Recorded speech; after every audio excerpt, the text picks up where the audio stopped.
لا الہ الا اللہ پڑھ لا الہ الا اللہ۔ بعض لوگوں کو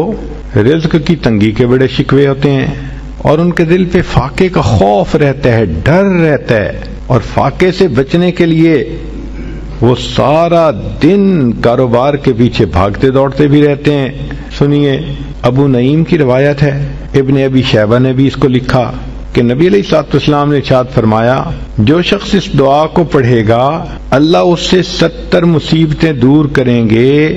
جن میں سب سے چھوٹی مصیبت اس کا فاقہ ہوگا۔ جو شخص اس دعا کو پڑھے اللہ تعالیٰ اس سے 70 مصیبتوں کو دور فرمائیں گے اور سب سے چھوٹی مصیبت فاقہ ہوگی، اور وہ فقرہ ہے لا حول ولا قوة الا باللہ، لا ملجأ ولا منجأ من اللہ الا الیہ۔